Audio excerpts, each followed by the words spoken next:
loolu xamuñu fan la ñu jaar yéen ban rôle ngeen ci joué. pour ñu andiwaat ko amuñu rôle buñ ciy joué. pour le moment en tant que député. déedéet xaaral da nga ne ban rôle ngeen ciy joué. il faut ngeen jàppale ci. déedéet xaaral dama lay wax la situation qui prévaut. Un député du nom de Guy Marius Sagna de droit. moo dugal benn projet de résolution. pour la mise en accusation du président Macky Sall.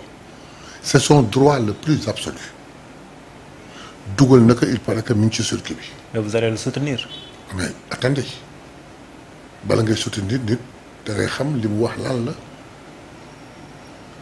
ah su fekkee ci projet de résolution dafa ñëw daan ni par exemple Macky Sall dafa sàcc ay xaru jàmbur duma ko soutenir. su ñëwee ni ma dafa enlever ay doomu jàmbur séquestrer leen. duma ko soutenir. mais si par extraordinaire li dëkk bi wax l'affaire Petro-Tim. l'affaire ArcelorMittal. l'achat des armes. la condamnation fortuite des gosses. le recrutement et le paiement le logement et la nourriture des nervis. Ah. le forcing du troisième mandat. le renvoi de nos élections. bu argumenter loolu. la dette cachée. wax nga ko merci la dette cachée. bu ko argumenter noonu. d'une député on va discuter et je crois qu'il sera soutenu à 100%. espérons bien. ah non ça c'est sûr. parce que askan bi ñoo ngi. s'il l'argumente très bien. yéen lañ ci yaakaar. s'il l'argumente très bien. nous allons soutenir ça c'est sûr à 100%. espérons bien. même bu fekkee am na ponk yu mu dugal yu mu fàtte yéen ngeen dugal ko ci parce que. on peut toujours mettre dans une proposition on peut toujours mettre des amendements. c'est vrai waaye. amuloo ci. ci la noonu sànni député loolu la ñu war a def. ngir ñu andi suñu waa ji fii. teg ko ci kanamu sénégalais parce que ñëpp namm nañ ko ñu ngi koy xaar ngir mu leeral ñu li nga xam ne moom moo fi xew yëpp balaa ñu tëj. waaw kooku c'est le xam nga dafa am loo xam ne ñoom. ñoom député yi. ñoom député yeeg ñi nekk ci pouvoir bi ñoom loolu ñoom la incombé. xam nga nee naa la fi mu nekk nii ñoom. nañ xool li nga xam ne mooy tax sénégalais yi lii préoccupation sénégalais yi. ñu nekk ci. effectivement. buñ ci nekkee rek. ils auront un bilan à rendre. aux sénégalais.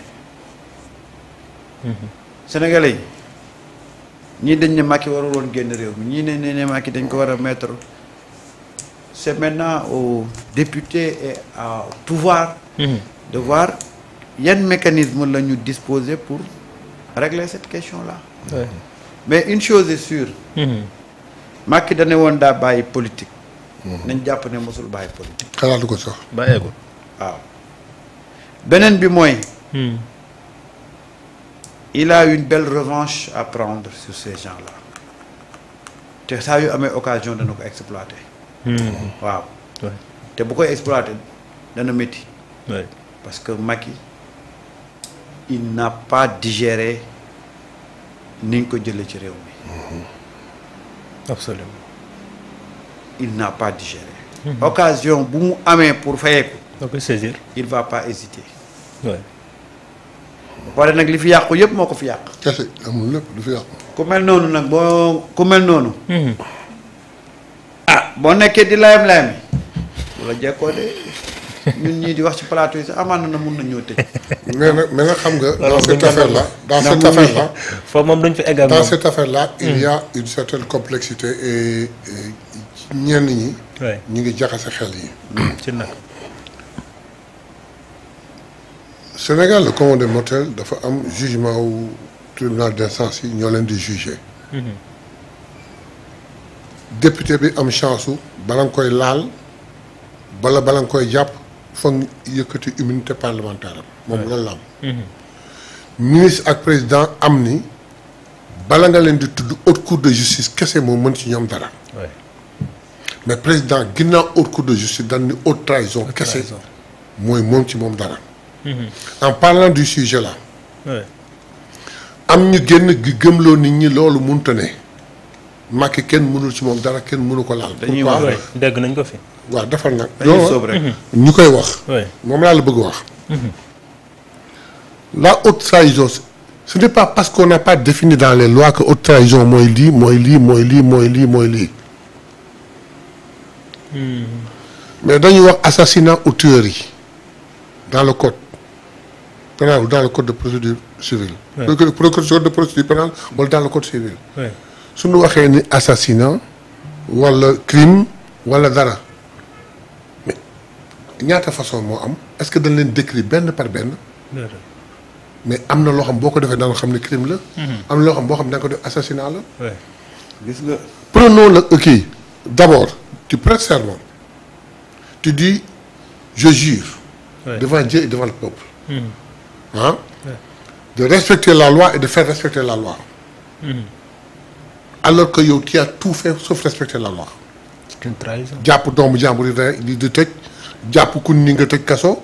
jàpp Karim Wade tëdd ba mu neex la nga exilé jàpp Khalifa Sall tëj ba mu neex la nga génnee tout de tas de choses jàpp Ousmane Sonko arbitrairement tëj ba mu neex nga génnee jàpp 1200 xale yàq seen avenir tëj ma génnee c'est une trahison.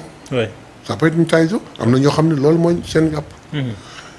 l'affaire Petro-Tim nga demander benn audit nga demander benn rapport. ñu xool ko ni la attention waa ji mënu ko amu ko amul xam-xam bi amul xaalis bi te ginnaaw loolu sax sa rakk mi ngi ci biir nga bafu yëpp def li nga bëgg. tu as tout fait sauf ce que le peuple veut wala le peuple sait c'est une trahison. oui l'affaire ArcelorMittal. ArcelorMittal. Combien de milliards ñu gagné ko war ko jëli nga dem négocier ko on n'a même pas pris le 10e. 700 je sais pas. c'est grave. oui pourquoi ak lu ko lu pour lan. en plus classé ko top secret. bon am na ñoo xam ne c'est une trahison. oui on prépare des nga ni da ngay jékki-jékki tëb tu fais faire une constitution ñu voté ko dans la campagne je répète ces propos. oui ku may séntu ci 3e mandat da ngay nax sa bopp. dans la campagne c'est lui qui dit et clairement. oui en 2019 man bii mooy sama premier mandat su ngeen ma wóoloo ba jox ma ko mooy sama 2e mandat. son ministre de la justice qui était le maître d'œuvre le chef d'orchestre de la confection de ce comment que dit de cette constitution. wax ni xanaa jàngu leen tubaab. nul ne peut faire plus de 2 mandats consécutifs. nul wax ko 3 fois. il a forcé ba nar fi indi ay problème fu mu mujjee sexal nu nii wii ni non ñu jékki-jékki mu dem ba à un certain moment la pression était tellement forte qu'il déclare qu'il sera plus candidat ñu ni très bien kon dans ce cas organisons nos élections. oui à la veille de la campagne électorale par décret il annule. anticonstitutionnel c'est-à-dire que jël suñu constitution sànni ko ci àll ba def li ko neex. def lu ko neex. oui ba indil ñu ay problème ba su du woon la rigueur du conseil constitutionnel boo sàgganee Sénégal day am ay problèmes yoo xam kenn du xam fu mu jëmee. oui si on n'avait pas fait les élections avant avril au point où le président puisse prêter serment le 3 avril et qui à l'indépendance mais su ñu defoon élection yi après avril. alors que le mandat dans la constitution mi ngi jeex février.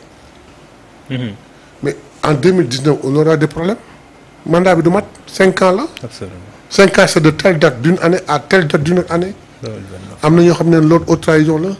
léegi nag problème bi mooy. oui le député Guy Marius Sagna ak peut-être yi mu am dama évaluer rek je ne suis pas sûr. su ci defee yooyu yëpp ak yeneen yi mu xam mu ñëw. député yi soutenir ko. mais ce ne sera qu'une mise en accusation.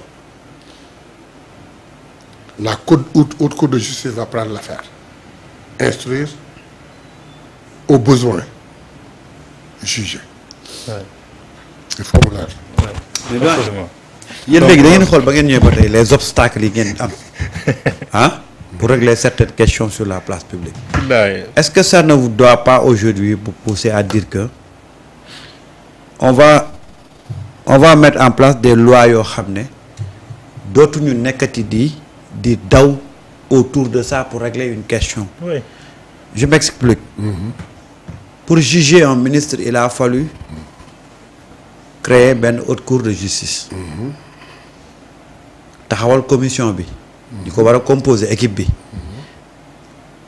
mu fekk mu nekk député ngeen lever immunité parlementaire am. vous voyez combien de temps vous avez pris pour régler ces questions là. jërul daw ba sonn. waaw léegi attends je viens aujourd'hui tey. ñu ne mise en accusation bi ça commence à faire du juridisme. xoolal après comment ça va tourner. oui.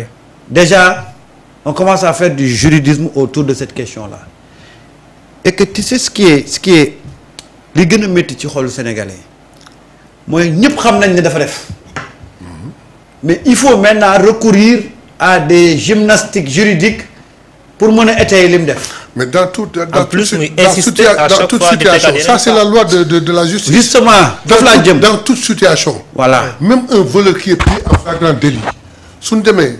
mais justement acrobatie juridique la. voilà mais non. ces avocats d'un côté les juges d'un côté le procureur de l'autre côté. man fi ma jëm mooy yéen aujourd'hui il y a beaucoup aujourd'hui d'obstacles beaucoup de lourdeur par rapport ak yéen li ngeen bëgg a def.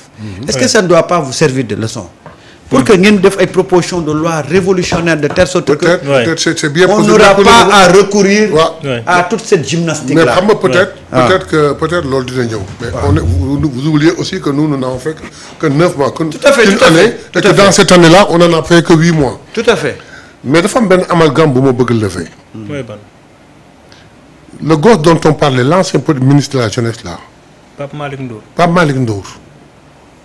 Quand on l'a convoqué sur l'affaire de la plainte du gosse là. Pape Abdoulaye Touré. Il a dit que c'est par respect à la Wodji mais man j'étais un ancien ministre. Ouais, c'est ça qu'il avait dit. Il espère que haute cour de justice lañ koy jugé woo. Si la chose est avérée il l'a pas fait en tant que ministre, c'est pas dans le cadre de ses activités ministérielles. C'est pas dans le cadre de sa responsabilité ministérielle. Il l'a fait dans un cadre purement politique en tant que militant d'un parti. Su fekkee l'affaire est avérée. Qu'il n'espère pas. Su fekkee affaire boobu avérée qu'il aille en haute cour de justice. Il passera par les juridictions normales. Il faut que ça soit clair. Absolument doyen. Donc doyen Samba. Et doyen a bien fait de clarifier ça. Oui, c'est bien. Tout à fait. Et ça c'est important. En tout cas doyen, aujourd'hui vous êtes devant un cas d'école. Et les cas doivent vous servir à adapter les lois ci contexte yi nga xam ne moom la ñu nekk léegi. Xam nga nous avons commencé par notre règlement intérieur. Déjà règlement intérieur problème ba wax ni ñun naka lay doxale. Est-ce que xam nga ne le règlement intérieur dañ doon xool ay façon doxaleen rek ñu di ko doxale. En fait boo waxee ba ci biir pour ne pas trop être insolent. Il n'y avait pas un règlement intérieur. La fa nekkoon c'était tout sauf un règlement intérieur.